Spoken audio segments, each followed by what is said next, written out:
Hi, my name is Adam Dicker, and the first thing I want to say is how excited I am to be part of the America's Virtual Chamber of Commerce and Industry community. I'm also going to be a coach in the Biz Dev and Sales and Marketing Committee, and I'm really looking forward to that and meeting all of you there. To all the entrepreneurs, business owners, and professionals here, it's a pleasure to connect with you.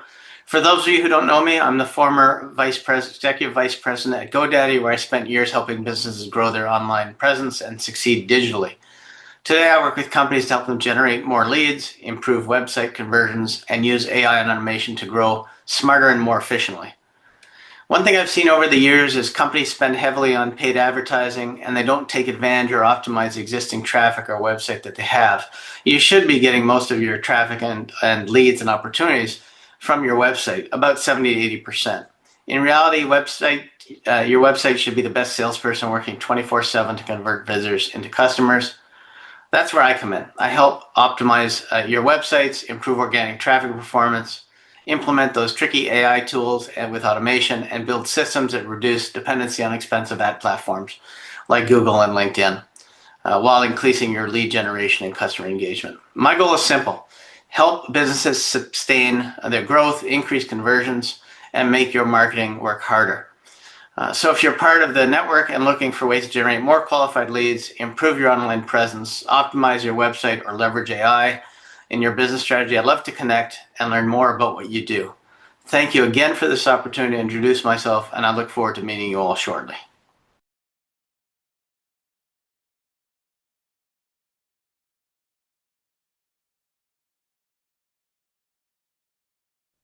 I'm Mel Blackwell, the president of Blackwell Media Group, and I'm a proud member of the AVCCI. Joined recently and very, very supportive and excited about that. As president of Blackwell Media Group, basically, I'm a retired corporate fixer. For 35 years, I've worked in global companies, domestic US companies, to help boards and C-level teams try to figure out how to solve complex business riddles. In doing that, I actually decided to hang up my cleats because 35 years is a long time.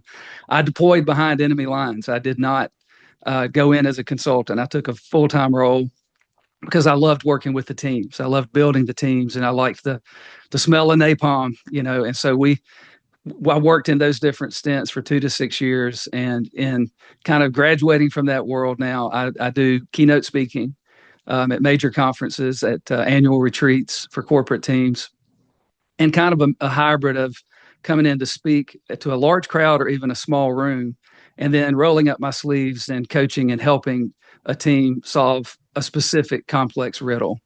In doing all of that, what I realized, I wrote a book called Uncommon Sense: How to Fix Your Workplace Culture in the Wild West of Business. In doing all that, I realized, reflecting back, for about a year, I wrote the book that I've been working on for 20 years. And when I finally said, all right, I'm going to write this thing, I realized almost everything I did was culture. And so I am somewhat of a culture architect. I've had a reputation of being very plain spoken. What you see is what you get, funny. I like to have fun, but pretty serious. And I can do some really complex, brutal stuff, whatever it takes to protect the culture and the good people. And so that's what I do now. I do the speaking and I work with people. Don't even be embarrassed. It's like, Mel, we have this really complex riddle we're beriddled by it. I'll come in, roll up my sleeves, and we'll slay that thing. So that's what I do, and I'm looking forward to it. And I highly recommend everybody support Kevin and the AVCCI.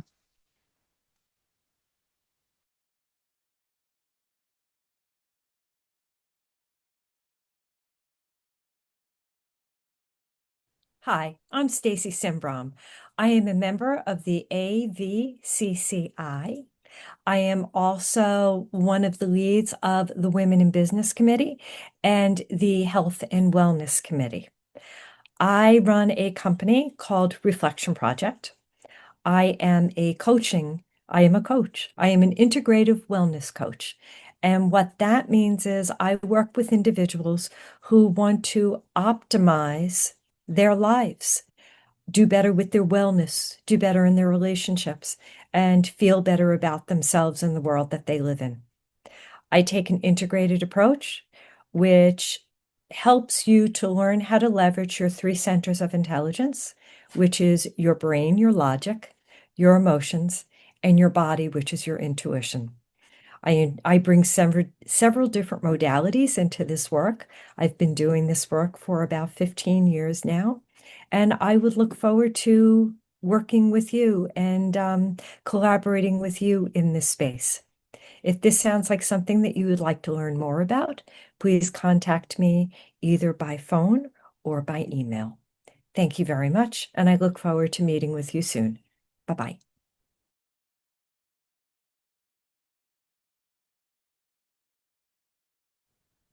Hi, everyone. My name is Christy Brink, and I'm the owner of Lux Escapes by Christy, personal travel planning, and the co-chair of the Women in Business Committee. I'm a passionate traveler and work closely with my clients to plan personal, curated itineraries around the world. I research the best value, work with local experts around the world, and provide convenience and support so you can travel more and plan less. I am relationship driven, so it's important to me to get to know my clients so I can deliver the best travel experience with each trip. If Women in Business resonates with you, please join me as we work to provide education, inspiration, and support for all women that join. I look forward to getting to know you all. Thank you so much.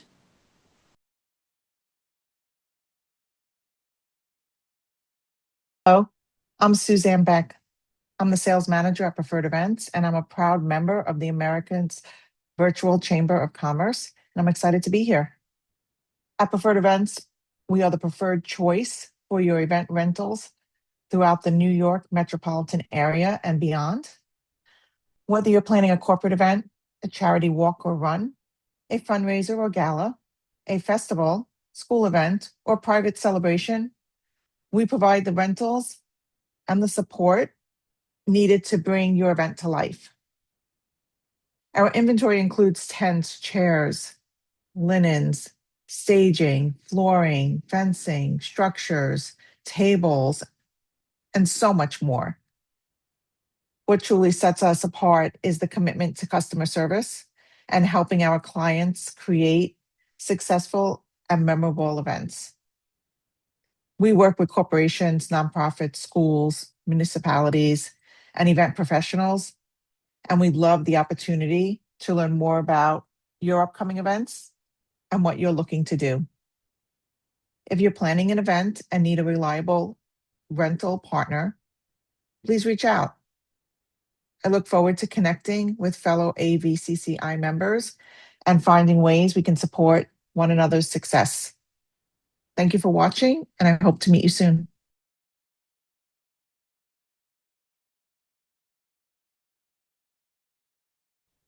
Hi, I'm Tony Lucidi. I am the CEO and owner of Lucidi Technical Solutions, and I'm also a founding member of the AVCCI Tech, AI, and Cybersecurity for Business Committee. My company is basically a small consulting firm where I offer fractional CIO work. I help companies with their digital transformations into predominantly how to utilize the existing software they already have to help make improvements to their costs, make improvements to their processes, and really try to get them to utilize more efficiently the software they already have. Most small businesses, medium businesses, they don't have tech teams. They don't have a CIO. They may have an MSP or a vendor that can help them, but generally speaking, they don't have someone on staff that helps them with their technical decisions who has the experience that I have. I have over 35 years experience in technologies. Started with application development, website, mobile. Then I reached out into marketing. Then I branched out into business, and now I own my own company. I'm going to really highly recommend that you all join the Tech, AI, Cybersecurity, and Business Committee, because technology covers a multitude of industries. It's across the board. You can never go wrong by joining a technology committee that will help you basically determine and help you navigate the difficult natures of technologies. If you just look at AI in general, How many of you are trying to get AI implemented? What do you do? How do you do it? This is where this committee will come into play. I think it's a great committee, and I look forward to you joining us and becoming a member of AVCCI.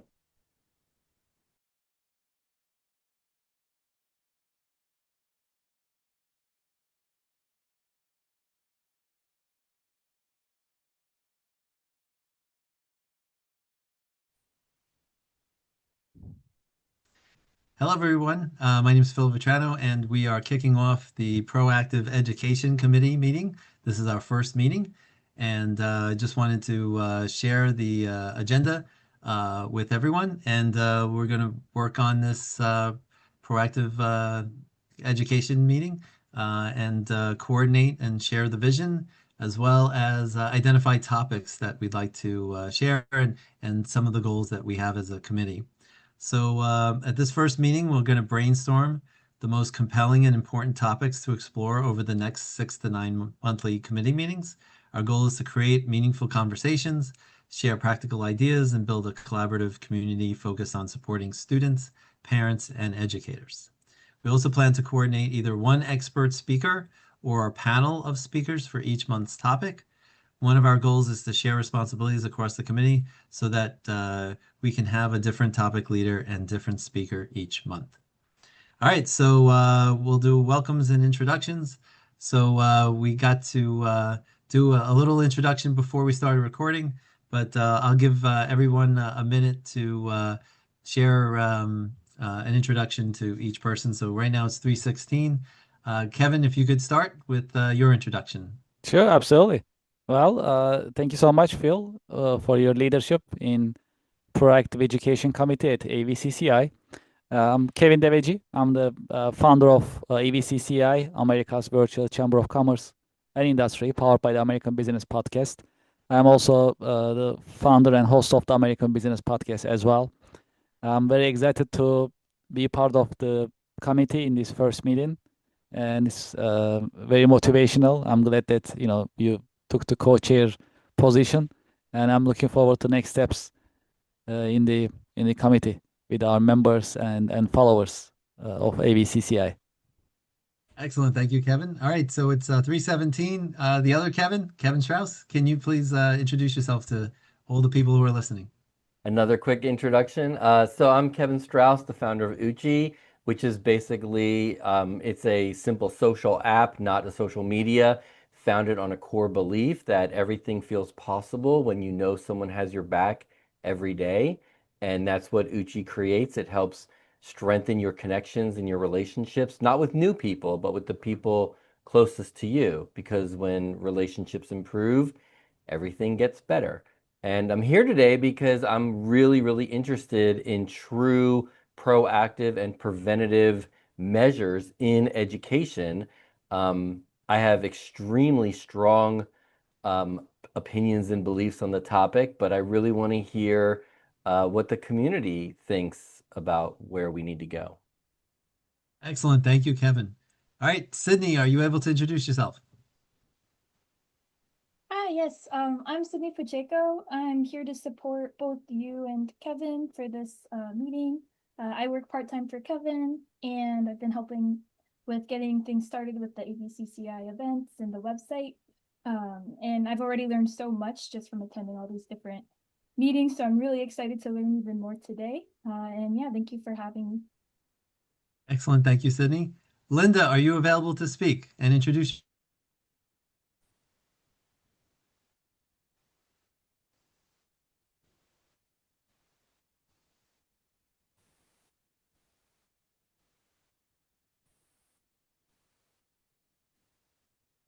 And all right, so the whole agenda first. The topic of the month, led by Wait, Phil, do you need to introduce yourself? Oh, what a great question. Yes, I should introduce myself.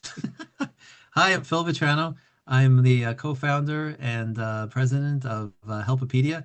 We're a nonprofit organization, and I'm an independent college and career coach. So I help students and families navigate the overwhelming college and career process. I help them with finding their passion and purpose and helping them with college applications. And also, we've created a special needs .help directory, and this is what Helpopedia created to support those with special needs as well as their families.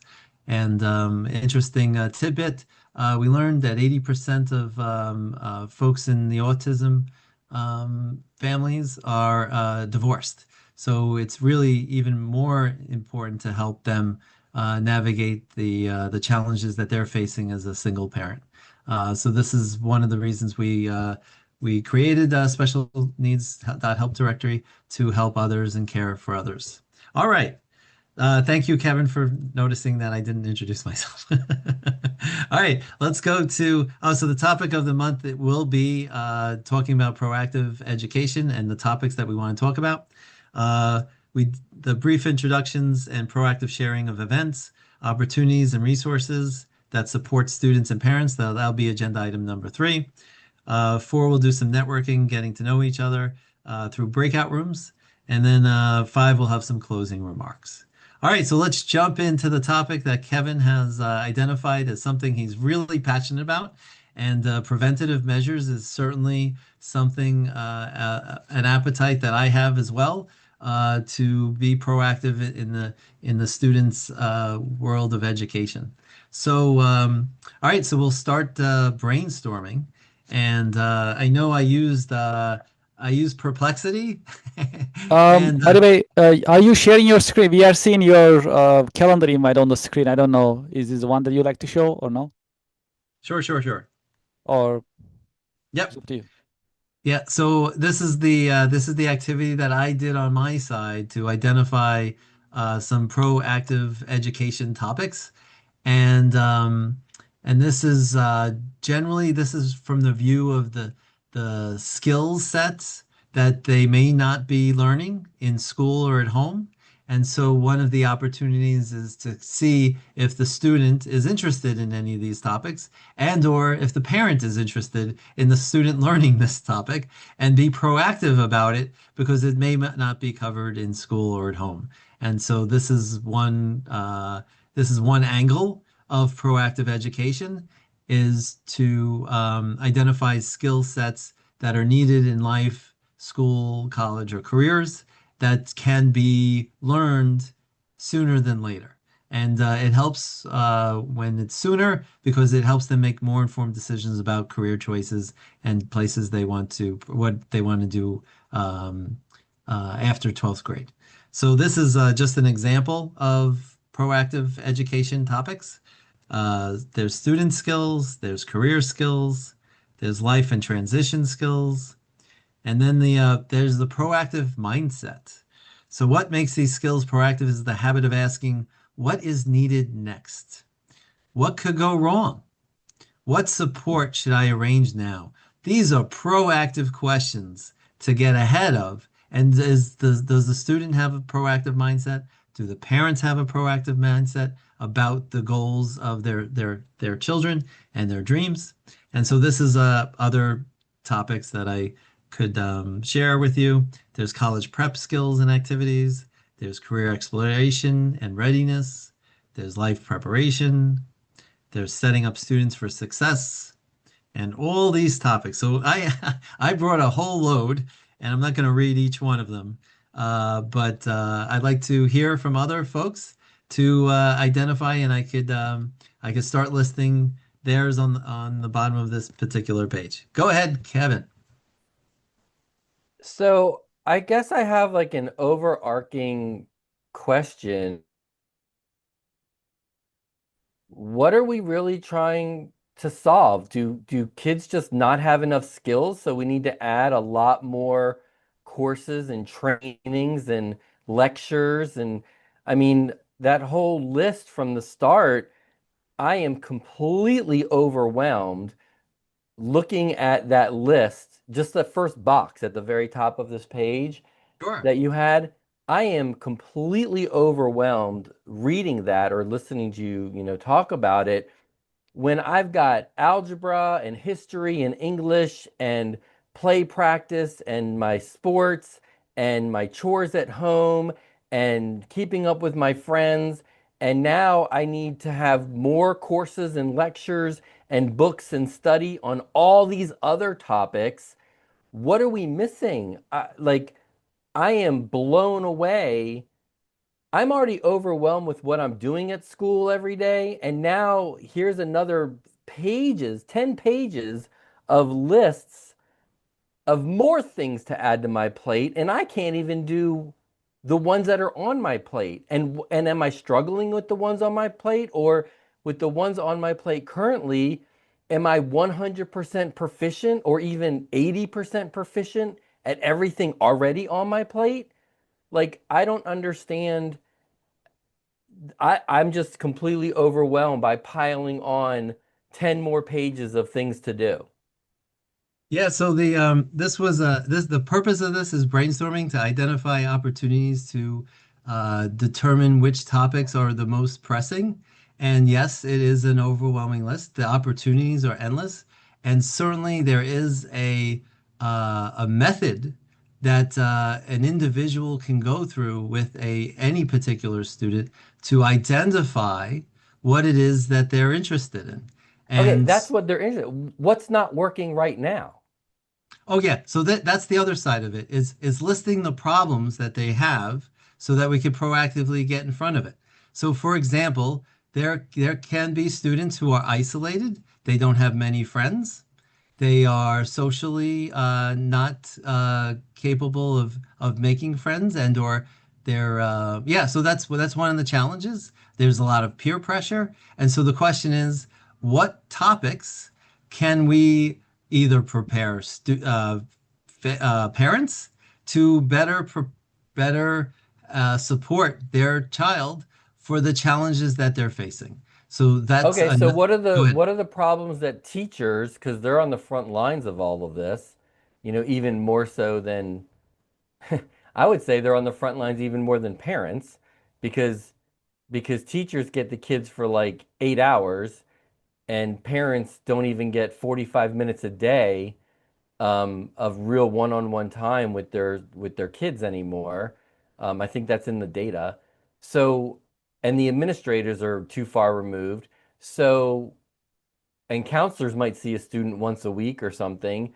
So, what are the teachers identifying as the like top 5 or 10 problems that they experience day to day in the classroom?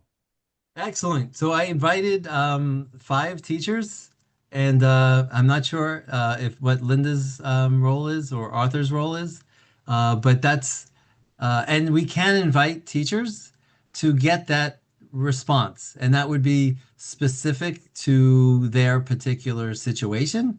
And it's Mhm. not all comprehensive, but perhaps there is a lot of industry data that they've read and understand, and Yeah, they could well, and share they're in that the with us. classroom every day, so they're seeing what's going on in their classrooms and at their school. Oh, absolutely. Yeah, no, I'm not disagreeing with that. And Yeah. so, but I don't think we have any teachers on the line to answer your great questions. Yeah, it's a bummer because I mean, like when I was working in medical device, we basically, I was an engineer, but we sell to the doctor who's doing the surgery and making the clinical decisions. But what I found is that when we brought in the scrub techs, who are the people who are organizing this, 3 to 6 tubs of instruments and putting everything together and handing it to the doctor, we got so much incredible insight from the scrub techs, the nurses. And when we solved those problems, oh my God, the doctors were more effective and patient outcomes directly improved. So I'm just advocating even stronger for, or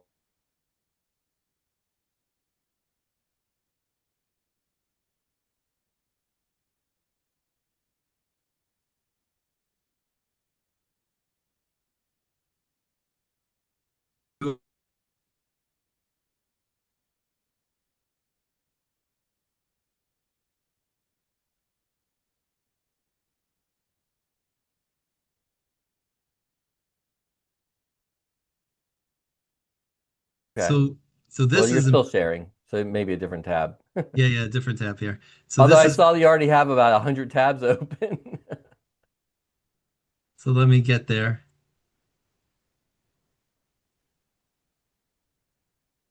You must have a pretty powerful computer because my computer cannot have that many tabs open.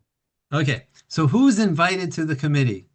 Yeah. So professionals, teachers, administrators, parents, students, PTA leaders and members, PTA members, Yeah. student leaders, sponsors, education companies, This is special perfect. education professionals, Yeah. coaches, and anyone else who genuinely cares about youth education and wants to proactively help close the gaps. That's perfect. I love that students are involved in that list too. That's amazing. I'd love to hear what a 14-year-old has to say. Excellent. So I haven't invited a 14-year-old. Well, I mean, example, you know. Sydney, when's the last time you were a student? I actually graduated last year from college. Excellent. Sydney, can you share with us what you think the biggest challenges were in high school Or even in college. and or college? Um, I mean, very similar to what Kevin was saying. I think in high school, you're expected to do so much all at once, and it gets a little bit overwhelming trying to figure it out all out on your own.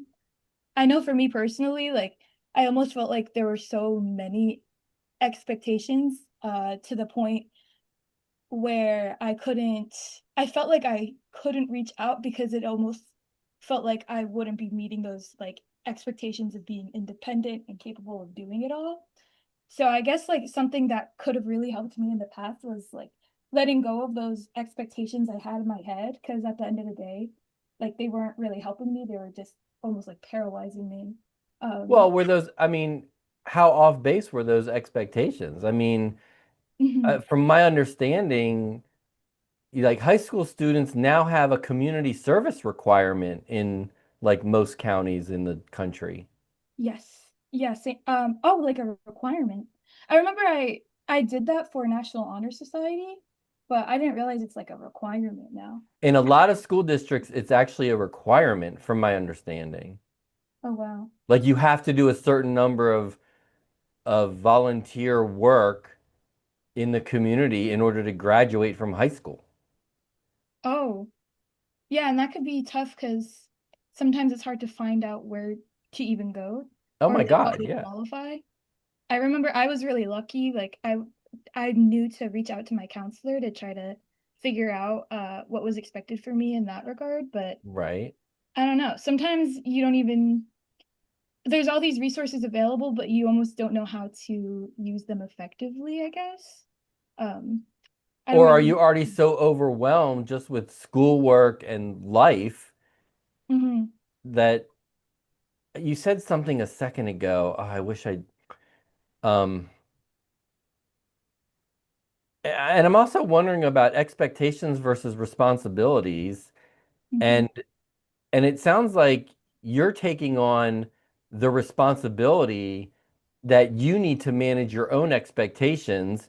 And I'm sorry, but a teenager, I don't even know that many middle-aged people that know how to manage their expectations. So I look, I'm just talking very frank here because that's how Mhm. I am.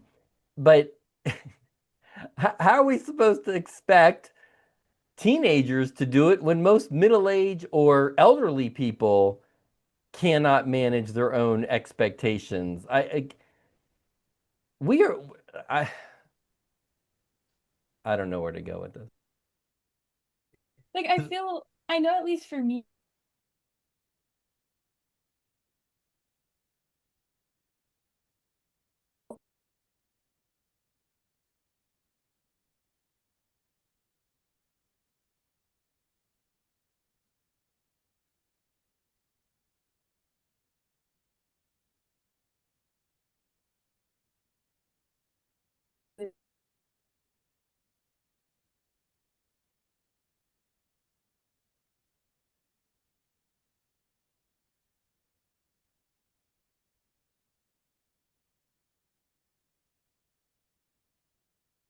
there's just a certain way that, at least when I was in school, there's a certain way that, and not to put it on the teachers because they're doing so much, and they did have such a positive impact on my life, but sometimes there's a certain way that they phrase things and it makes it sound like you're expected to do these things.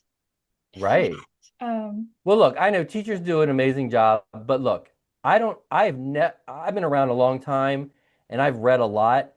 I have never come across a single human being in all of the existence of humanity that anyone is ever perfect. So teachers screw up, parents screw up, kids screw up, CEOs screw up, presidents screw up, everybody screws up. Nobody's perfect. So let's just throw that out the door and maybe we can make the assumption that people are doing their best, but even your best may be horrible. So, okay, so teachers might word things in a way that make it sound like a student has to do something.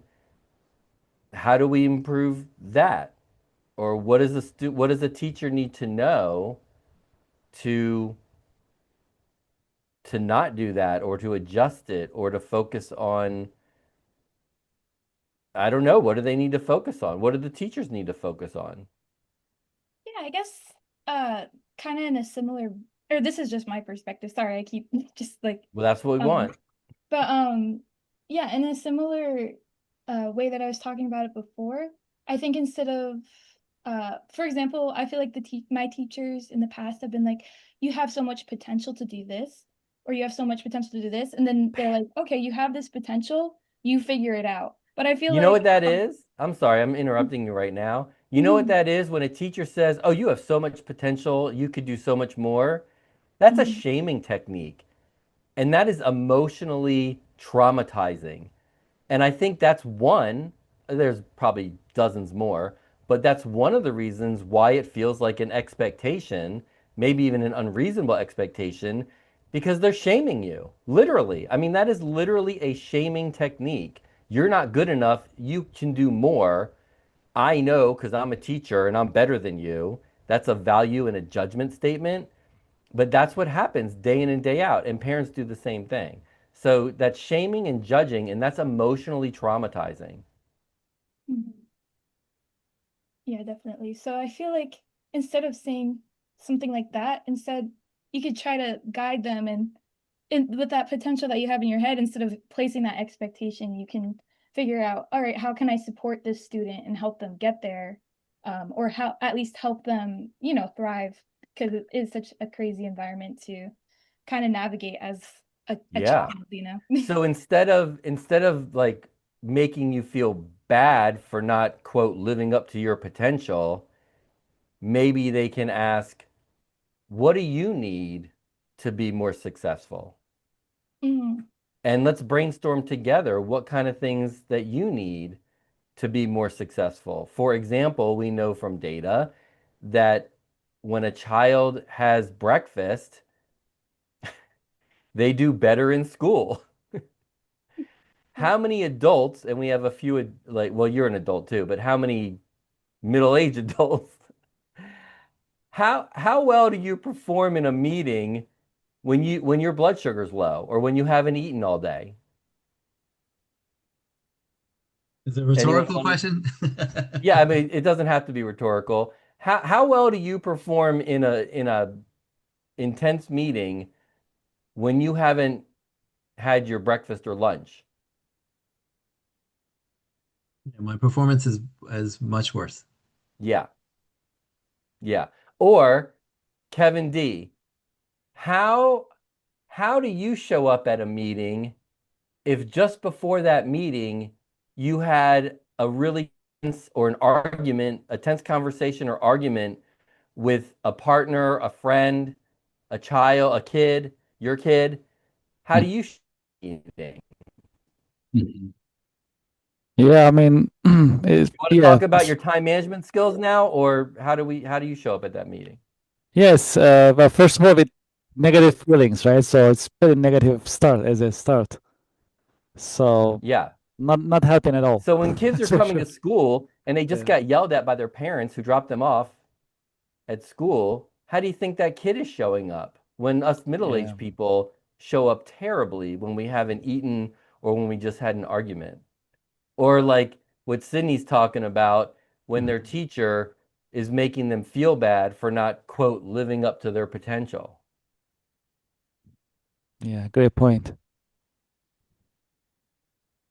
So Sydney, any other, what do you think the other challenges are that you saw in high school or college that you think is um, a common occurrence for students and challenges that they're facing?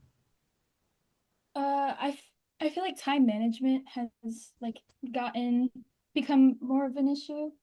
Uh, so I guess yeah, trying to work on time management would be really beneficial. And that's not just time management with getting your work done, but trying to balance it also with getting like restful rest and not just like doing so much and then passing out at the end of the day and then waking up exhausted and having to do it all again. You know what I mean? So trying to find a balance. So do you think if every student in high school had a smartwatch that measured their sleep, would that improve their sleep? Oh, I don't know. I feel like, at least for me, if I don't know. That's a good question. Maybe it's a person-to-person thing. I think for me, I'd almost get stressed out by that number. That's what the data shows, is that the number actually tends to cause more stress and worse sleep when we get so focused on the number. Kind of like how we get focused on test scores and not actually learning the material. Mhm. So yeah, the data actually shows that overall the wearable technology for health doesn't really change behavior. It does in some, maybe 10% or 20%, but on the whole, it doesn't actually change behavior. So when you talk about time management, why is time management so difficult? What about that is so difficult? Is it you just don't know how to do it? So before you ask that question, Hmm. it's the question is who is teaching time management to the students? So Sydney, was there anyone who taught you time management? Was it at home? Was it a friend? Was it a teacher? No, but I think when I was in elementary school, they did give us these planners, to kind of try to te get us to start writing down our tasks, for each day. Mhm. So I This is remember great. there was that, but I've always, at least personally, struggled with time management. Uh, Yeah. okay, so I never in my entire life have had any kind of course, workshop, lecture, meeting, discussion about time management in my entire life. And I was born in the 60s. And I am awesome at time management. So, do we need a course for time management? What are we missing that is the course actually going to, like, we need to add that in? And is that the most important course that we need? Because I never had a course in time management and I'm awesome at it, you know? Or it's the same thing with like project management skills. Like, But- Yeah, sorry, but go you're ahead. you're assuming everyone gets it. You're assuming I, that everyone is wired like you. no, I'm not assuming that, but I'm wondering if the task, if that subject matter is actually the real problem, or if there's a deeper problem that we're still missing. Yeah, so for me, if you don't know and understand prioritization, you are going to have challenges with time management. So if you don't understand that concept and you're not taught that concept, that's an important element of it. And yes, you could take it for granted if you're already doing it because you have this innate logical ability to distinguish that would be the method that you use.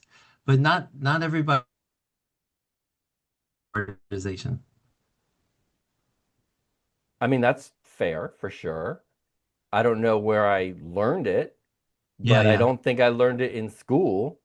Just like I can guarantee that no one on this call or no one listening to this conversation, I can pretty much guarantee that no one here learned their first language in school.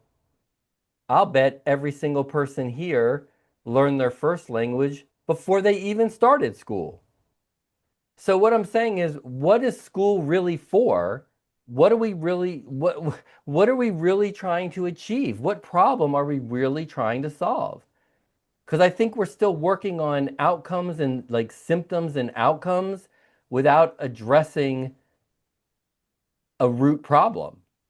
And time management and prioritization and expectations and responsibilities are all outcomes that will much more naturally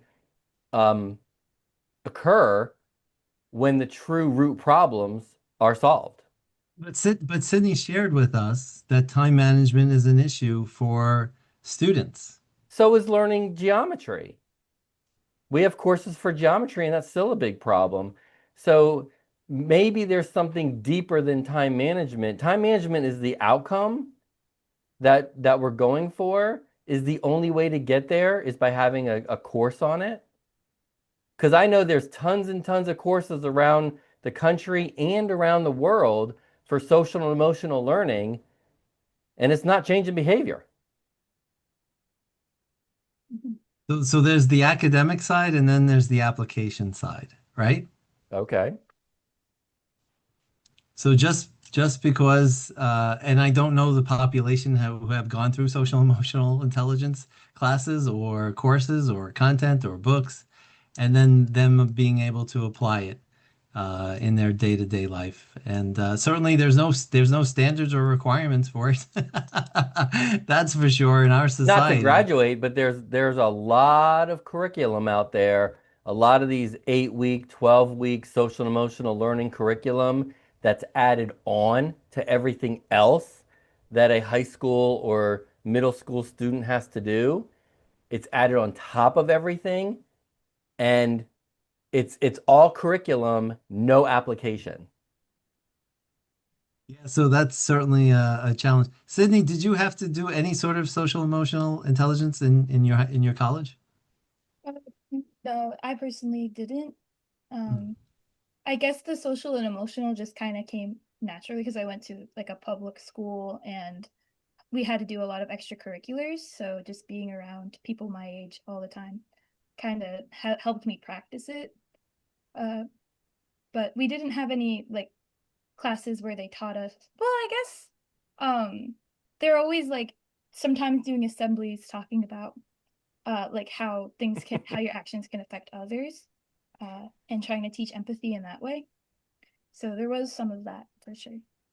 So it was mentioned, but not really intentionally practiced. Yeah, I think it's just something that, at least for me, I learned just by being around my peers in school and after school. I mean, I know that there's oh gosh, I can go in so many directions here, but it's so funny about like, oh, it was mentioned in an assembly or it was a 30-minute conversation in one of our lectures. And I've talked to so many teachers and been in so many conversations with dozens and dozens and dozens of teachers, thousands. And they're like, "Oh yeah, these in-services that we do, this continuing education that we do, these are 100% useless." They're like, "My time would be so much like, oh yeah, we had a lecture on, DEI or something or whatever it is, bullying. We had an in-service on bullying.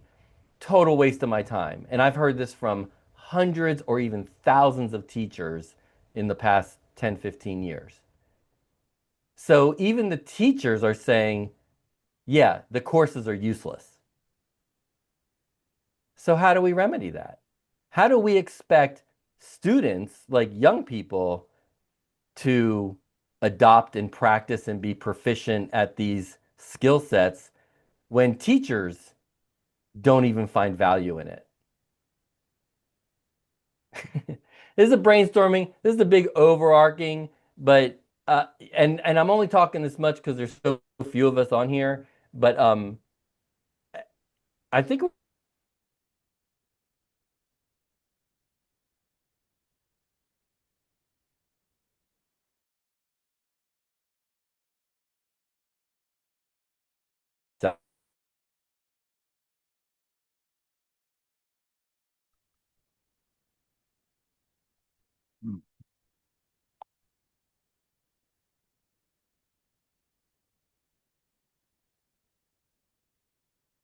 aware of it and or know it or be taught it or be mentored it. It's an opportunity. Oh, okay. So we're talking about skills. No, that's just one piece of it. Yes, there are Okay. skills. Okay, Yes, that's go one ahead. piece. Okay. Yes, yes. What's another piece? It's the challenges and problems that they're facing and be proactively Like in life? yes, in life and in school. Okay. And so proactively, we know that hundreds of students are facing the same challenge. Yeah. Can we get in front of this? And Yeah. how do we get in front of this? So Okay. suicidal thoughts, not making friends, not feeling belonging, feeling different, Sharing a uh, joint with my friends under the bleachers, whatever drinking the some. case may be, and the highest volume of issues, top 10, how can we get in front of this? And it's talking to all sides to determine what is the best solution for this activity. Is it more education? Is it is it more effective practicing and role playing? Is it theater? Is it like there's so many different ways to go Mm-hmm. about learning and applying, right? And then Mm-hmm. practicing Mm-hmm. teamwork exercise. I mean, there's hundreds of ways to attack it, but the question is, what are those problems that we want to fix, the students want to fix, the teachers would love to fix, the The parents parents would would love to like to. fix? Like it just keeps going. So that would be proactive, The is that local we're police would like to fix. certainly, I mean, I work with juvenile courts, I mean, I get that.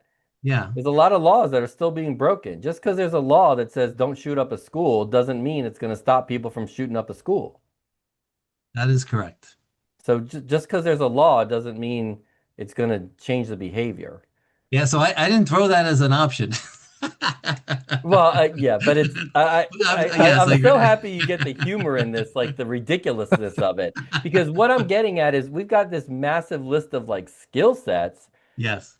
but but I think there's such a deeper issue going on Mm. than skill sets, and that's basic needs of being a human are not being met at scale for students, teachers, parents, administrators.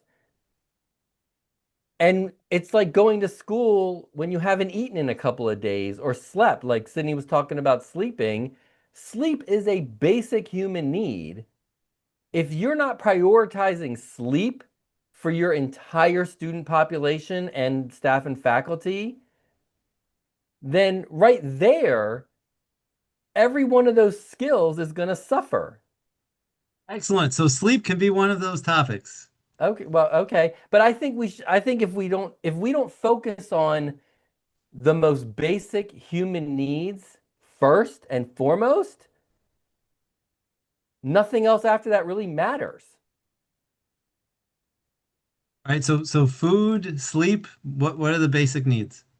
Having a house over your head, Okay, so you a want to roof talk over about your head. basic needs? And these are universal. This isn't like, oh, this kid needs a little bit of shelter and that kid doesn't need as much shelter. Like we all need a roof over our head. So in order of importance, air, which is actually pretty good unless you're like living in downtown LA or something.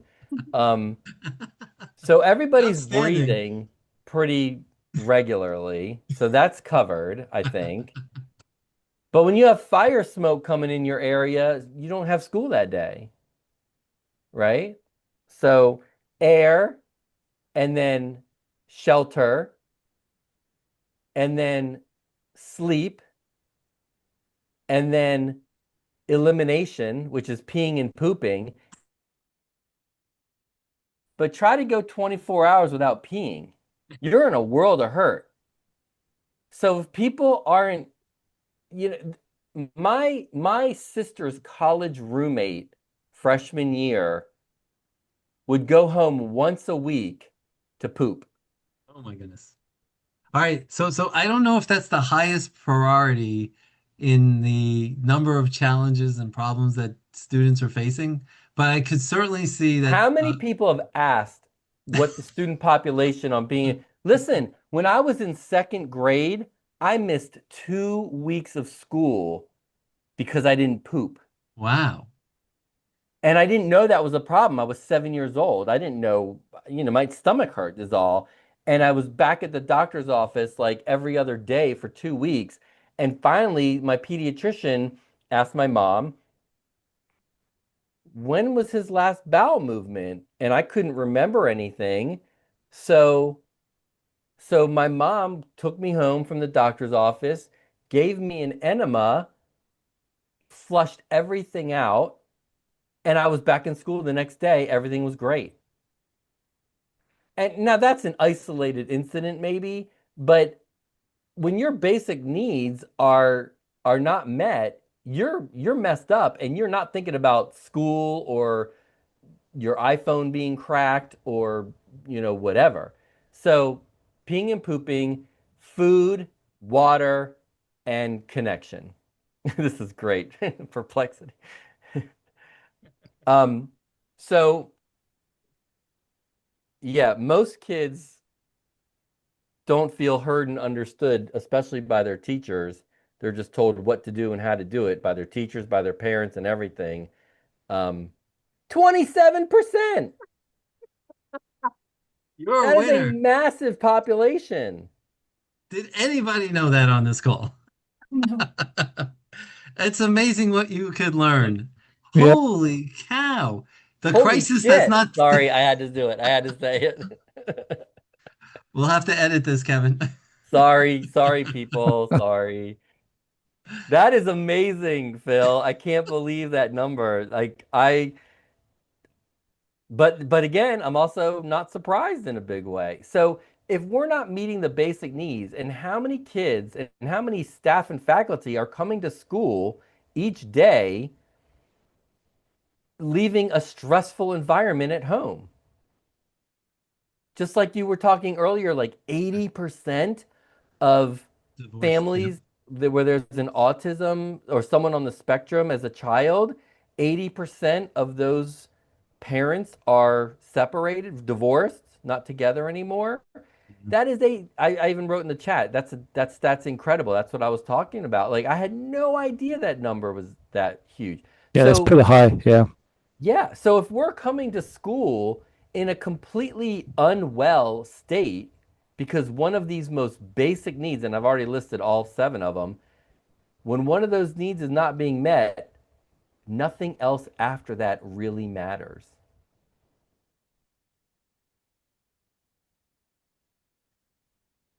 yeah. 26%.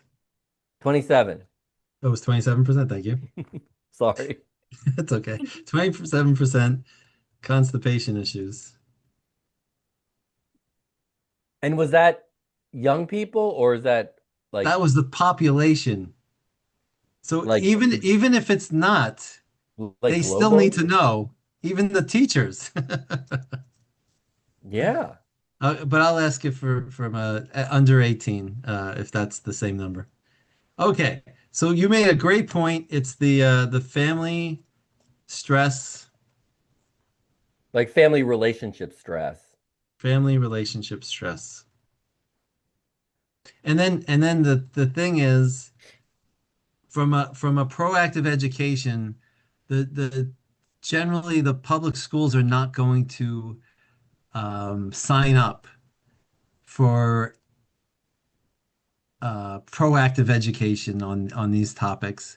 So who will be responsible? Who's going to be supporting these students and family members to provide that support that they need to reduce the level of relationship stress? That's So a great that, question. yeah, Well, okay, but also you can ask the question or you can add it to your list. You've got family relationship stress, but then you've got, I'll just say, student body or school relationship stress because there's a whole lot going on between students, teachers and students, faculty and staff and students, staff and parents, or teachers and parents. There's a whole massive amount of relationship stress between all those kinds of groups, that ends up overriding everything else. Because once you've got that kind of relationship stress, then literally in the neuroscience, your amygdala turns off. Sorry, your frontal lobe turns off because your amygdala takes over, because that's managing all of that relationship stress. So your frontal lobe goes offline because your amygdala is triggered.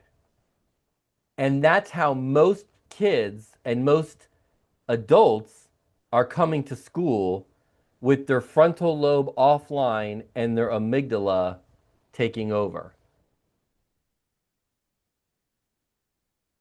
And that's in the neuroscience.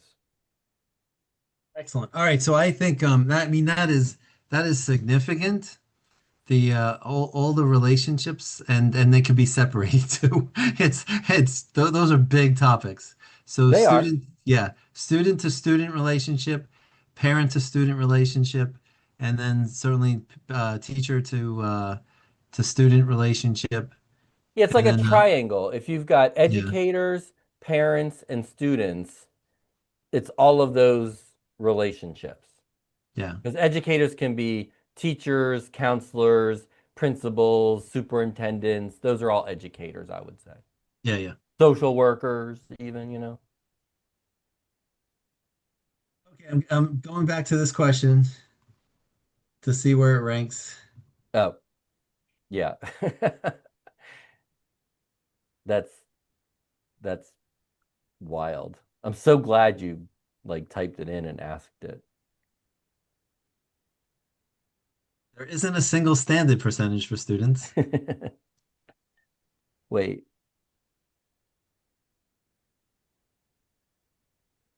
In one large adult study, Yeah. For sure. One review said 96% of school free.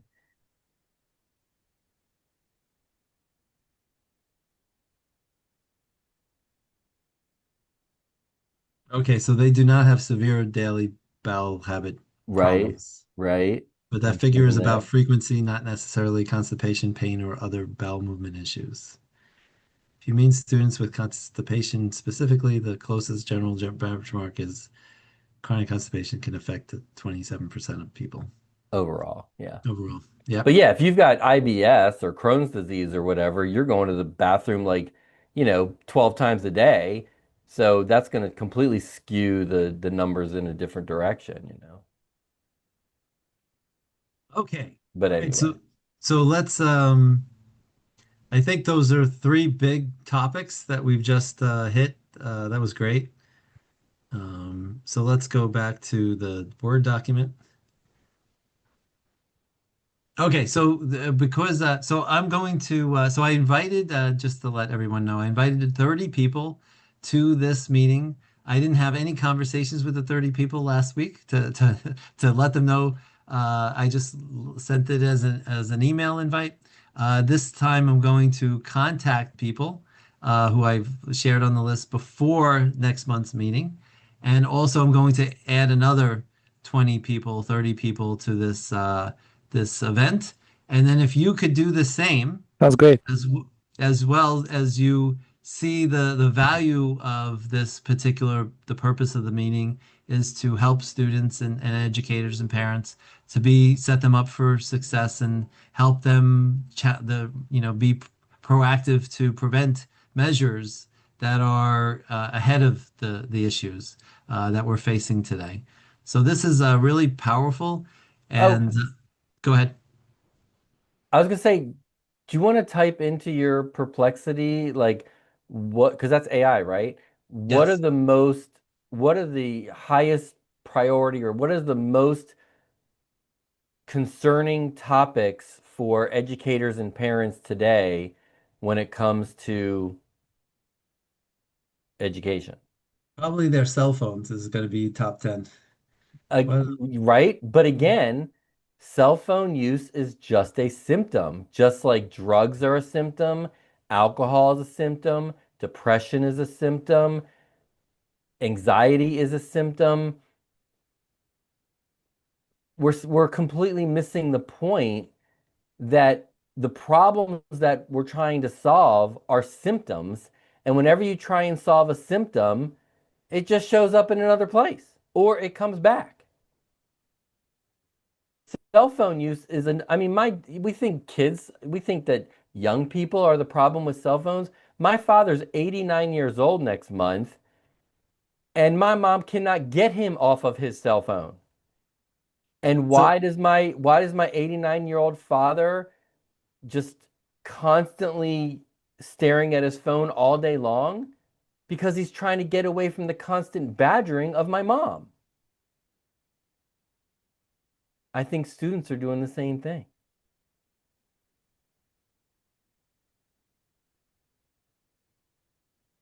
I gotta say, mental health has got to pop up as one of the top.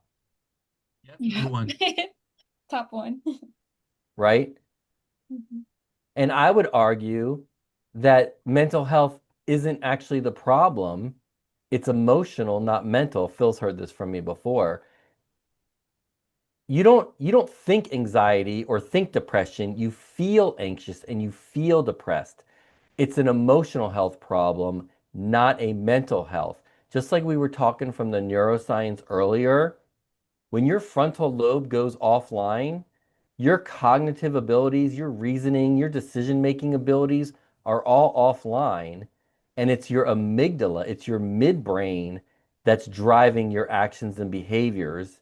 And that's your mental health. It's not mental just because it's in the brain, it's actually emotional. And there's a difference. And just look at how the mental health industry is even solving those problems. They're not. And that's just a fact. I've talked to enough psychologists, social workers, counselors, therapists over the last 2 decades, 3 decades. The mental health industry it's only getting worse and worse. Yeah. And they're not solving the problems. They're only trying to manage the symptoms, and it's only getting worse and worse. Mm. So clearly the mental health industry is struggling massively. So I unfortunately there's a person I invited who didn't show up today, and she would have been perfect for this. Um, so she's an expert in trauma, and she provided a compelling argument about how much trauma impacts your mental health and or your just the ways that you manage it and overcoming that and working on that specific thing and releasing that trauma really can make an impact. And Massively. yeah, Massively. yeah. Yeah.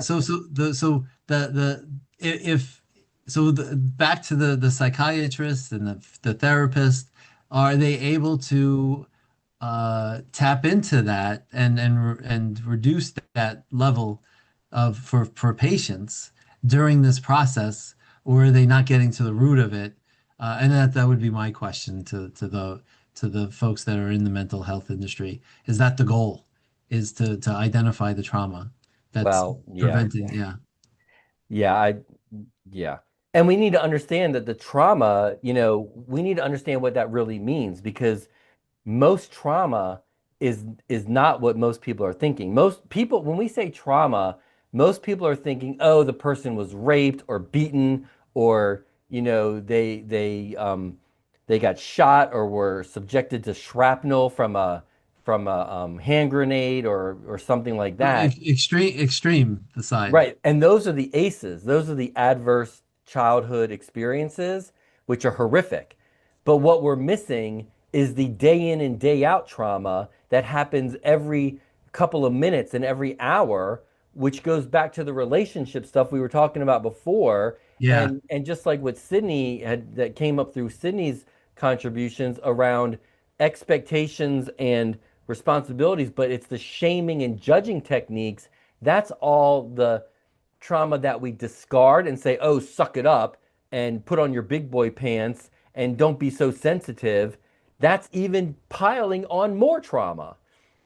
And we're saying, oh, you need a tougher skin. No, you're just being human trying to survive your environment when someone is constantly badgering you, like my mom does to my dad, telling him, you're not good enough, you're not reaching your potential, you're not trying hard enough, you're lazy, you're stupid, you're never going to amount to anything. Wow, do you like that Zoom automatic? Um, that's the kind of trauma that happens day in and day out that completely destroys a person. And that kind of trauma is affecting basically 100% of the global population. And we just discard it like it's like you're weak, which is trauma on top of trauma. Yeah. All right. So that was that is a definitely eye-opening, and and certainly you could see the extraordinary challenges for every part of the system. Extraordinary. And It, just showing these main concerns that you have up on the screen right now, yeah. how much of that overlaps with the 10-page list from before? Um, yeah, so it's the way I worded it. So the first list was specifically what are the gaps for them to be better prepared for life, school, college, and careers that are not covered at home or high school. And then you get a long laundry list because we don't cover a lot of these things in Well, how are you school. going to cover everything? No, no, no, that's exactly right. But Yeah. it's the other thing is you don't have to be an expert or even really good at most of these things. It's Well, this. yeah. Go ahead. I'm sorry. No, you go ahead. I was interrupting. Yeah. So there's it's the prioritization and what makes sense, what they want it. Are they eager to learn these skills and why they would use them? Like it's just like the conversation with chemistry and physics and biology. If I'm not interested in these subjects, I'm never going to use these subjects in my life, and nor do I care about these things. Why are you wasting my time of 8 months when I could be learning so much more I mean, about that could something? not be more true. Phil, you are right on the money. Like, I went to college and graduate school for engineering, and in 6 years of school, higher education, that is not where I learned how to solve problems. I did not learn how to solve problems in school. I learned how to solve problems because I had an 18-year apprenticeship with my father, 0 to 18 years old, growing up, fixing and building everything in and around our house. I didn't learn any problem solving. I learned how to, like, how fast does a wedge slide down an inclined plane? How much pressure is there in an engine, operating at this speed? And of course, in engineering, it's always a frictionless, no heat loss environment, which is not the real world. But anyway, most of these things that we're even learning in school it's like theory. Like I I've had so many semesters of calculus and way beyond calculus. And in my career, I'm designing implants for spine surgery, right? That have been implanted in tens of thousands of people around the world. And I only used calculus one time in my career. And I That is didn't even have to use it. It was about 3 years out of school. I didn't have to use calculus, but I was like, oh, I can solve this with calculus. So I did, and it was awesome, and it was like so efficient, but I could have done it with geometry and trigonometry. It just would have taken a little bit longer. But I'm designing implants that go into people. I have 80 patents. I didn't learn how to creatively problem solve in school. So so is school really there to make us successful human beings? Like what is really the point of school? To pass a test? So there's a lot of babysitting involved. It's structure. And this certainly is the academics that they're wanting to teach us, and they set the rules. And Okay, they, who's they? People, right? the leaders who are making these decisions Who and are or and just to the leaders are people, repeat and right? rinse. Go ahead. Leaders are people, right? Leaders are people, but when I hear people, it's a collective of people. I Okay, think so it's it's a group of people. yeah, a group of people. Okay, so what's their goal? Their goal is to have students go through the academic process to decide what subjects are the most the ones that they're going to have the most supply on. And so when you have the supply of teachers who are teaching history, they're learning English, they're learning the sciences in these colleges so To that they what can end? teach these subjects, that we got to keep that going for the economics of hey, we sent you to school to learn these subjects, Okay, so so you we could learn teach these them. subjects. Why are we learning these subjects? Uh, Someone made that decision a long time ago, and they Okay, so keep you want to replicating it. go, I mean, we have 15 minutes. Do you want to go back? So formal education, reading, writing, and arithmetic was designed, formal public education was designed to get a person proficient enough with reading, writing, and arithmetic so they could work in a factory, so that they can earn a livable wage and take.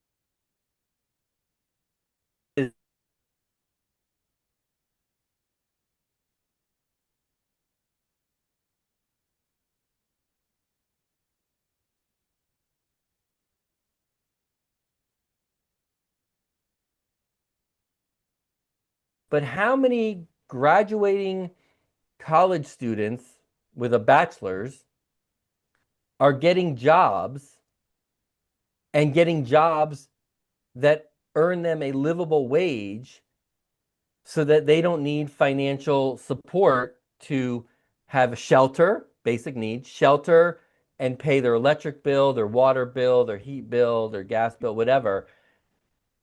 Like, what is the point of education? So my point of this whole thing is that if we're trying to be proactive and preventative to help support young people to be, quote, successful, I'm not sure what that means right now, but to be successful in life or society or to keep living, I don't even know. We have to go so far backwards because learning, when World War I started or when the Monroe Doctrine was signed, that's not helping you earn a livable wage. Even if you're a history professor, I like maybe if you're a history professor. Yeah, there's the spot right there. So what is the real goal? And I'm sorry I'm making this like a bigger picture, but I think if we really focus on these tasks, we have no foundation to build on when we're focusing on the individual tiles of the roof and we have no foundation in the education system. So hence, we need proactive education to address the gaps that are really important. And that's where it starts. And so it's even educating parents about the challenges that they're going to be up against, because when you do the math, it doesn't work out in your favor. And It so doesn't work out. it doesn't. And so here's what the options to consider is these are some important initiatives, goals, and support for your child so that you can set them up to be productive, be passionate about the subjects that they're interested in. And that would be something, and opportunities open up doors. So what is the goal then? What's the ultimate goal? The ultimate goal is to address the gaps that are really important, like these problems that we have. Important Mental for health. what? Important for what? To help the student thrive. What does thrive mean? Thrive means, that's a great question. So And what thriving does is, success mean? yeah. So the great question. So thriving is when they are, it's like that, what's that education movie with Robin Williams? Carpe Diem, Dead Poet Society. Dead Poet Society. When they are so engaged and interested in the subjects that they want to learn, and then they're doing it, and they're doing something about it, and they're connecting with professionals who are sharing with them, just like your dad showed you from 0 to 18. You were probably thriving because you may have enjoyed it a lot, you may have learned a lot, and you were excited to do it. And that's Well, wonderful. I got to be Maybe. with my dad. And you got to be with your dad. I So, developed a relationship with my dad yes. through all of this, and we learned to work together and blah blah blah. And yeah, I learned a lot of skills too, you know. Um, but you mentioned a second ago, you mentioned the word engagement. So why aren't kids engaged in all of these? There's so many different subjects available in even public education, right? That why are the numbers on engagement, type this into your AI, the numbers on engagement are so horrific, and the engagement is so poor for students, but it's also equally poor for educators. Excellent. So this was not on the list here. The level of, So I why mean, aren't people engaged? actually chronic absenteeism.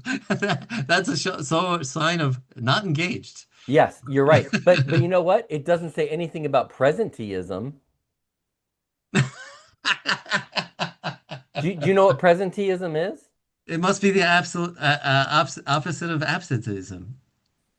Well, in a way, yes. But in the workplace, not school place, but Okay. workplace, absenteeism, I think in the United States, absenteeism is like a $1.5 billion problem in US workplace. Presenteeism is a $15 billion problem in the workplace. So they're present but not productive? They're present, but they're not really working. They're not really engaged. The numbers show that only 15% of the global workforce is engaged. Holy cow. So Okay. 85% of the global workforce is disengaged. Oh my goodness. That basically means to me, and I'm gonna take a little bit of liberty here, but to me what that says is that you've got 100 people employed and only 15 are actually working, but you're paying for 100, All right. So right? level of engagement and Engagement is one of the biggest problems in education and in the workplace. But we also know from gobs and gobs of data that humans are naturally curious, inquisitive. They want to learn. They love to learn. They love trying until new middle things. school. No, no, this is through life. So So why is it that, or even in middle school, fine, take the middle school example, why is it that when human beings are naturally curious and want to learn and explore and discover, why is 85% of the global workforce disengaged? but it's the lack of career planning. Come on. It's the lack of choices. It's the lack of finding their passion. So if we did that cross correlation, how many people enjoy their work? Oh my You God, right? right? So But that's let what me I'm ask you saying. this. How many people apply to a job, and let's say they get it and they take the job? Why did they apply to that job? And then they get to the job and then they hate it.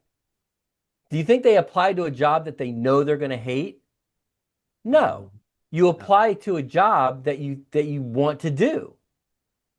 Right? You can choose. Am I going to apply for a job at McDonald's and Burger King and get minimum wage? Too many Or am I going to apply? there's too Sorry. many variables that they don't know and understand until they get there. That's not what the data says.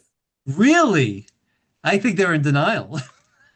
The data's in denial. Okay. No, I think the people who are taking these surveys are in denial. Well, I mean, there's a lot of bias in surveys. That's the Hawthorne effect for sure. Yeah. But more often than not, It's because they don't feel like what they're doing matters. They don't feel like they matter. When you go to your boss with an idea and your boss says, "Oh, that's not how we're doing it. We're doing it this way." Yep. Right there. Shot right there.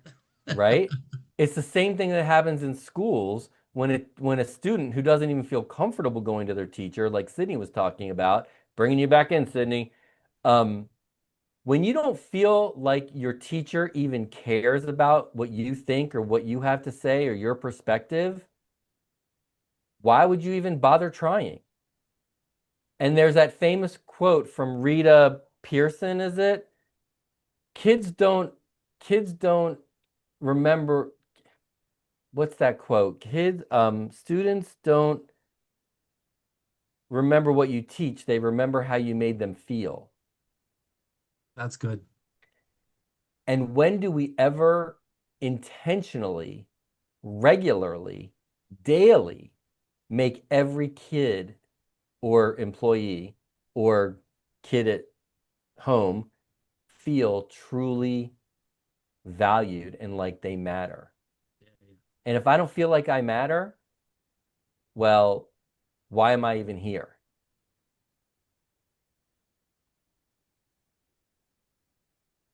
And if you don't address those foundational elements, it doesn't matter how many classes you have on time management, you still don't feel like you matter. What's the point? Why even bother? And if I go to college, why bother? Because when I graduate, I'm going to have hundreds of thousands of dollars in student loans, and I'm not even going to get a job that pays $30,000 a year. I mean, I'm just making up some numbers here, but Wow. All right. so So I'll we just hit go on live with some. my parents until I'm 26 years old. All right. So this has been intense and pretty exciting for me to talk about these very important topics. That was very cool. And Yes, thank you. Thank you. I mean, I wish there were more people here. I wouldn't have talked so much. Kevin D, what do you have to say? You've been so quiet. Can you Yeah, I share mean, I've your been thoughts? listening your points and Sydney's and Phil's. Makes a lot of sense. And what I've been seeing in the education is, in general, is the disconnect between the education and the real world, right? The work, the business world, basically. So, what do we need at work?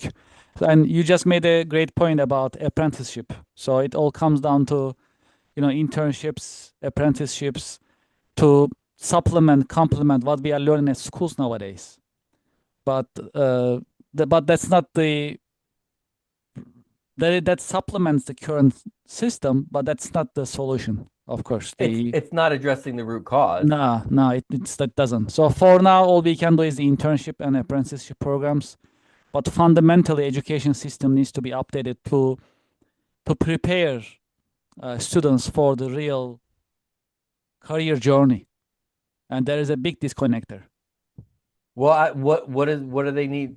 What does the school? How does the school need to prepare? What do they need to prepare? Yeah, that requires a really strong relationship between the industry, the market, and the education. They need to sit down together. Hey, this type of employees I need. This type of workers I need, or associates I need, and then the education system needs to address that accordingly. So that requires that constant communication between the industries. and Kevin, that's not their core competency. Mhm. There's a huge gap between what they're teaching and what what the industry is going to ask for. Well, then accordingly, then we need to make updates in our, educators. They need to also, get up to date in terms of what is needed, what needs to be taught, and they can also get the updates accordingly as well. So I think the big problem is the education system doesn't even know what they need to be teaching. Mhm. It sounds funny, and I agree. It is funny. It's comical, but I mean, I've had kids, and I say kids, I'm talking, 21-year-olds coming out of school with like 3.8, 3.9, 4.0 grade point averages in engineering, and I give them a basic, you know, sophomore level engineering problem, and they can't do it. And they got a freaking 3.9, 4.0 in college in engineering. So even when they're teaching the engineering stuff, we're still missing a fundamental problem, which goes back to the list that you had recently. What are the top things? Mental health, behavior health, engagement, absenteeism, presenteeism, all of those things. Have you ever seen courses in those? And even a course, again, courses are useless without practice. And That's true. every teacher will tell you that because they've been to those courses, they've done the in-services and the workshops, and they tell time and again what a colossal waste of time. Phil, Yes. how are we doing in terms of time management? Well, now it's 4:30. Yeah, so we're gonna go now. All right, so Kevin, would you like to do a next month? Would you like to lead a bunch of speakers in the world of engagement, or did you like another topic that was even more Oh, you're important? not talking to me, Kevin. You're talking to him. No, no, I'm talking Kevin Strauss. Oh, I, So, so what do you think that? So Sydney, what do you think? And I don't mean to be biased and put you on the spot either. So what do you think? We've had some significant conversations. Sydney, what do you think the top three issues are that we talked about today? I think definitely getting basic needs met, because without that, you can't even work on mental health if your physical health is down the gutter. Um, and yeah, I guess, on top of that, figuring out what the students would be passionate and engaged in, but that would also be able to translate to, I guess, their careers eventually. And I don't know. So I would say also trying to figure out that root problem that Kevin Strauss was talking about. I think for me, like, it does seem like I think he's right. Like, it almost feels from a student perspective, it feels like you're trying to do what everyone else is telling you to do, so you get out of touch about what you're actually passionate about doing. can you Yeah. say that again, Sydney?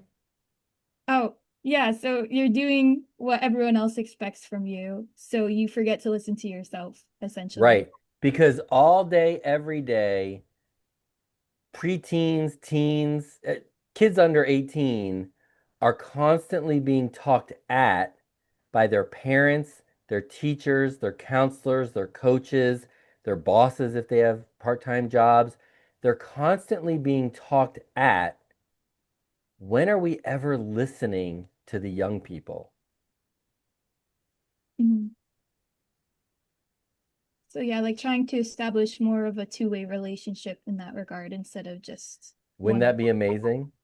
Yes, that'd be pretty cool. And there are some teachers that do that, I will say. Of course. Um, And those are the ones who win the Best Teacher of the Year award. yes. Yeah, no, they're awesome and really special. So if we could figure out a way to make that happen more often, I think that'd be beneficial. It'd be amazing. Right. So Kevin, which are your top three topics that you think are the most pressing that we've talked about today? Kevin D. I'm sorry, Kevin Strauss. Well, I'm all about basic needs because I'm all about total wellness. And like Sydney was saying, I mean, Sydney nailed it with that. You know, if your basic needs aren't met, nothing else matters in your world. And what I see is if you're alive, then your basic physical needs are being met, at least at some level, because you're alive. It may not be optimal, but you're alive. But if your emotional health needs are not being met, which is your relationships, then that's like driving a car with a flat tire. Because I look at wellness like the tires on a car, where there's physical, emotional, mental, and spiritual. And you can't drive a car with a flat tire. And if just and you can't drive a car if you only inflate one tire. And that's kind of what the wellness world does with physical health. They put all this air in the fitness and nutrition, not even sleep, because it's like a badge of honor to like, oh, I got by on 4 hours of sleep last night. Well, that's terrible. But we do nothing to nurture emotional health, which is our relationships. And what I have found is most stress is rooted, not all stress, but most stress is rooted in our relationships. And those relationships can be several steps removed. Like the superintendent of the school is coming down with some mandate, and that's several relationships away from the student, but the student is affected by that mandate from the superintendent. But it's that superintendent, it's the people or the group of people, like you were saying, Phil, a group of people making decisions that are affecting you as the student or teacher, and that's causing you stress, and that's harming your emotional health. And once your emotional health is under fire, your frontal lobe goes offline, and that's your mental health. So you can't even think straight. Just like when you don't have air, you can't think straight because I need air. I don't care about the meeting. I don't care about my test. I don't care about my broken iPhone. I need air right now. And it works the same way with emotional health and relationships. We all know it. You get dumped by your boyfriend or girlfriend, and the next day you're a mess. You can't think straight. So if we're not addressing those, we're going to really struggle with algebra and time management and prioritization and finding what we're passionate about, because I feel like my mom hates me or my dad didn't show up to pick me up from soccer practice yesterday, so I must have done something wrong. All right, the other Kevin D. Yeah, I'll stop. Thank you.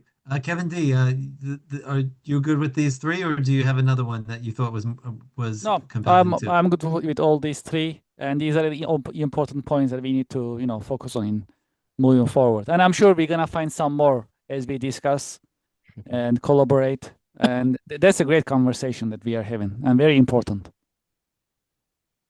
I wish more people were here. Yeah, to be continued. Why aren't they engaged?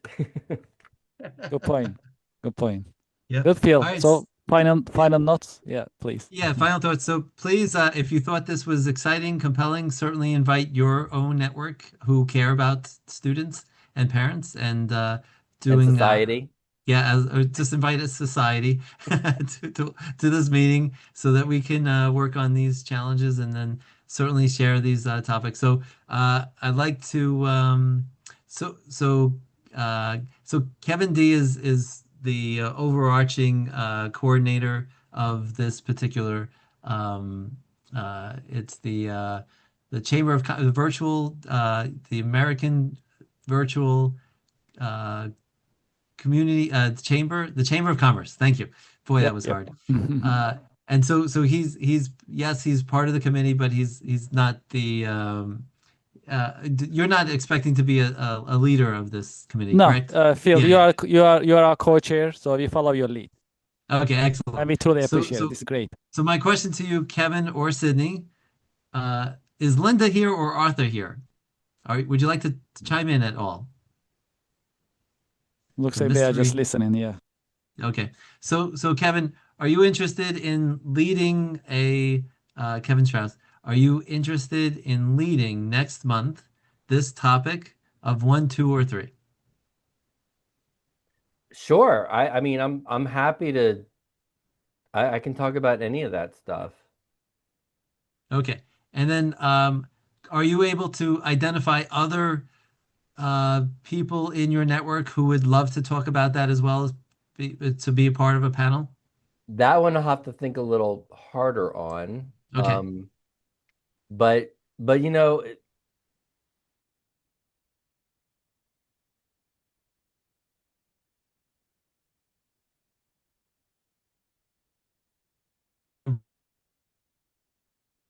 That would be my lane. 1 and 3 are not my lane. we need like educators on. I'm working on that. Well, yeah, I mean, this is my plea for all of us, really. Yeah, Me yeah. too, like a reminder for me, because you know, it's like we're having this conversation at a coffee shop and the school is 5 miles away, we got to be working with schools. If we're talking about education, we got to be working with people who are actively in schools. Yeah, so it's either PTAs who are also are a good unit to utilize to help because that gets in front of parents and students, and that's two parts of the triangle.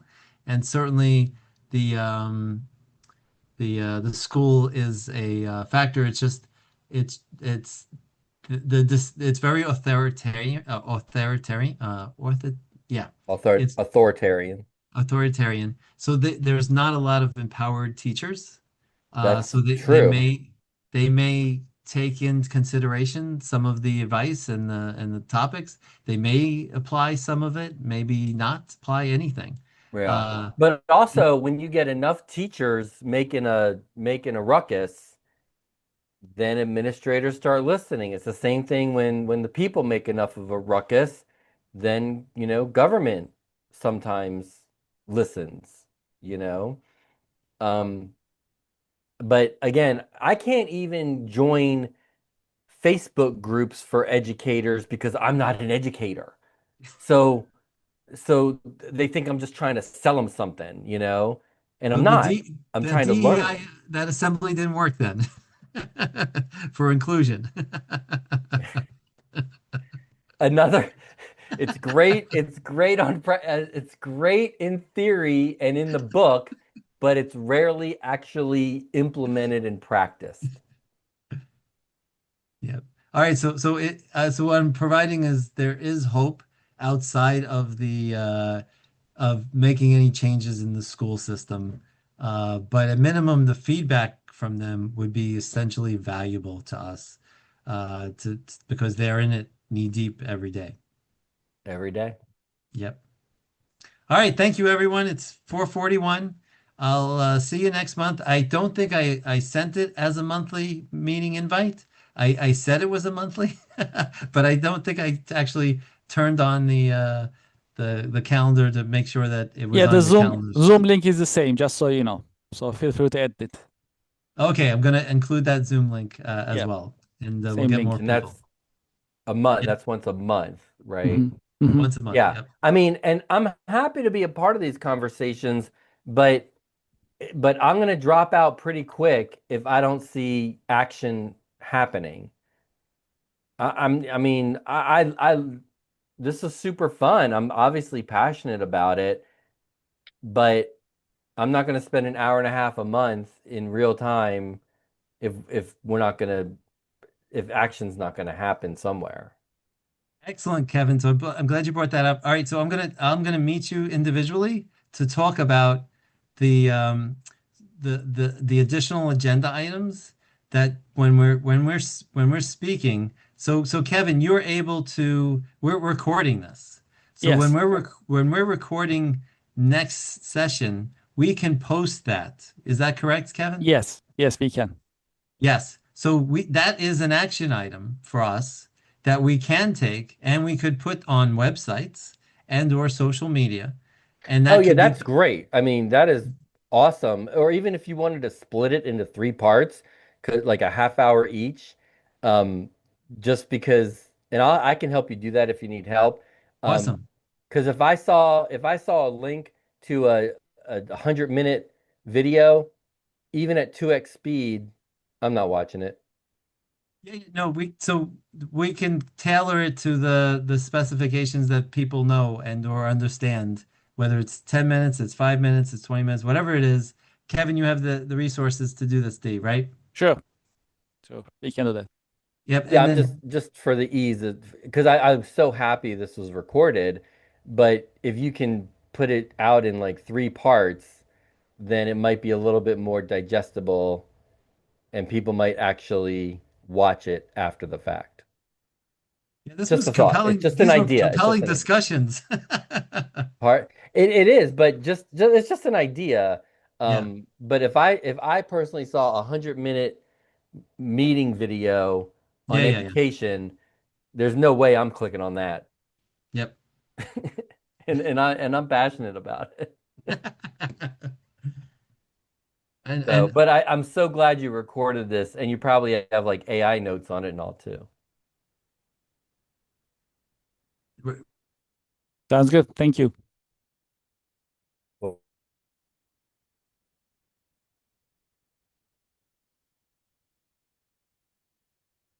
Bye. Bye. Thanks.